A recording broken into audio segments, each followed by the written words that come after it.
घटना आहे गीता शिंदेची. हातावर रंगलेली मेहंदी अजूनही फिक्कट झाली नव्हती. तिच्या मनात नव्या आयुष्याचे स्वप्न रंगले होते. गीता वयाच्या 23व्या वर्षाची एक समंजस, हसतमुख, हळवी स्वभावाची मुलगी. हतनूर सारख्या छोट्या गावात वाढलेली, पण मनाने खूप मोठी. घरचं साधं होतं, पण संस्कारात श्रीमंती होती. वडील शेतकरी, आई गृहिणी. तिने शिक्षण जेमतेम 12वी पर्यंत घेतलं होतं, पण संसारासाठी आणि लोकांच्या मर्जी राखण्यासाठी तिचं हृदय अगदी तयार झालं होतं. लग्न ठरलं तिचं आणि रामपूरवाडीच्या शेखर शिंदेचं. शेखर पाहायला आला तेव्हा गीतेच्या डोळ्यात एक वेगळीच चमक होती. तो जरा शांत स्वभावाचा, गडद चेहरा, पण हसला की सौम्य वाटायचा. मुलीने जास्त प्रश्न विचारायचे नसतात असं तिला लहानपणापासूनच शिकवलं गेलं होतं. 17 मे रोजी धामधुमीत लग्न झालं. बँड बाजा वाजत गाजत बारात आली आणि गीता हिरव्या साडीत, गळ्यात मंगलसूत्र, हातावर मेहंदी आणि केसात गजरा घालून शेखरची बायको झाली.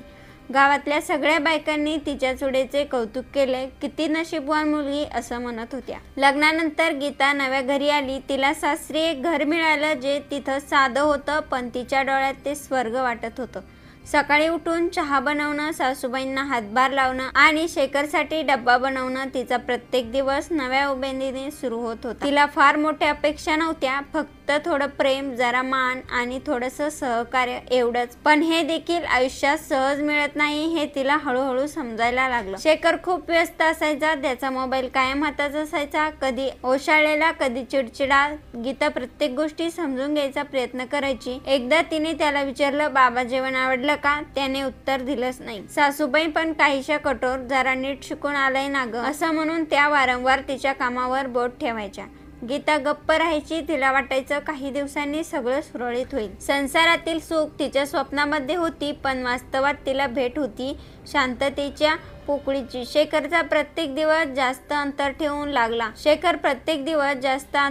लागला. तिचं बोलणं त्याला त्रासदायक वाटायचं. तो फोनवर कुणाशी तरी बोलायचा. गीता विचारायची, पण शेखर टाळायचा.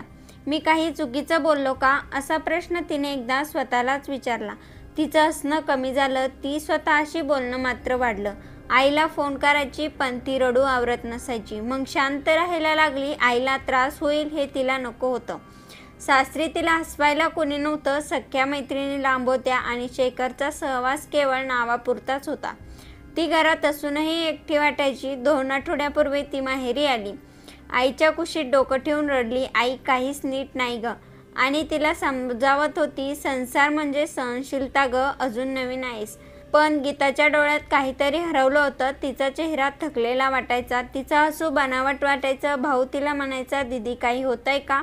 पण गीता गप्प. तिचा आत्मा आतून कोसळलेला होता. कोणीही ऐकत नव्हतं. कोणी तिची वेदना ओळखत नव्हतं. मंगळवारची संध्याकाळ होती. घरात सगळे आपापल्या कामात व्यस्त होते. गीता आपल्या खोलीत गेली. कपाट उघडून ती तिच्या लग्नाच्या साडीकडे पाहत होती. मंगलसूत्र हातात धरून ती बराच वेळ बसली होती. मनात विचाराचं काहूर होतं. मी एवढं काय केलं की मला प्रेमही मिळू नये? कोणी माझ्यासाठी उभं राहणार नाही का?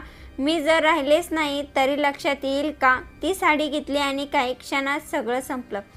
गीताचं जाणं म्हणजे एक स्वप्नाचं संपन्न होतं. ज्या संसारासाठी तिने स्वतःला पूर्णपणे झोकून दिलं, तिथेच ती हरवली. संसारात ताण, अपेक्षा, गैरसमज, एकटेपणा हे सगळं खूप लपून राहतं. तिचं कारण स्पष्ट नसलं तरी तिची वेदना स्पष्ट होती. पण प्रश्न उरतोय, गीता गेली, पण तिला ऐकणारा तर माणूस असता, तिचं मन समजून घेणारा कोणी असता, तर ती आज हसत बोलत आपल्यात असती का?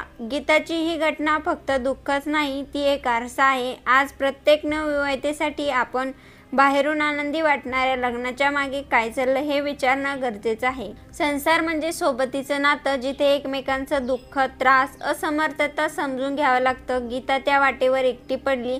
तिचं दुःख कोणालाही ओळखता आलं नाही, म्हणून ती निघून गेली. तिच्या हिरव्या चुडीची साक्ष राहिली. तिच्या हातावरची मेहंदी पुसली गेली, पण तिची आठवण मात्र कायम उरली. या यूट्यूब चॅनलवरती तुम्ही पहिल्यांदा आला असाल तर चॅनलला सबस्क्राईब करून बेल आयकॉनवरती प्रेस करा आणि अशाच येणाऱ्या नवनवीन व्हिडिओचे नोटिफिकेशन मिळवा. धन्यवाद.